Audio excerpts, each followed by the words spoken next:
पहा, स्त्रियांबद्दल कधीही आम्ही चुकीची वक्तव्य करत नाही, कारण आमच्या संस्कृतीत ते बसत नाही. आम्हाला लहानपणापासूनच हे शिकवलं गेलं आहे. परंतु एखादी स्त्री जेव्हा पुरुषांबद्दल चुकीची वक्तव्य करते तेव्हा त्याचं उत्तर हे दिलं गेलंच पाहिजे.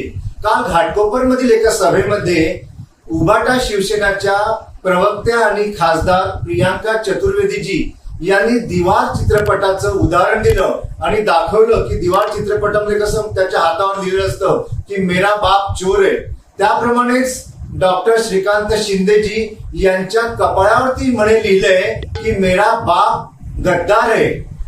प्रियांका चतुर्वेदी, तुम्ही काँग्रेसमध्ये असताना काय काय प्रताप केले आहेत आणि त्यानंतर सत्ता मिळवण्यासाठी, खासदार बनण्यासाठी आपण उभाटा शिवसेनेत येऊन काय काय प्रताप केले हे शिवसेनेमधील छोटे छोटे कार्यकर्ते सुद्धा गप्पा गोष्टी मारताना सांगत असतात. तेव्हा तुमच्या स्वतःच्या कपाळावरती काय लिहिले, तुमची लायकी काय आहे, हे सगळं लिहिलं गेलं आहे आणि सगळी शिवसेनेमधील कार्यकर्त्या मंडळी हे जाणते की तुमची लेवल काय आहे.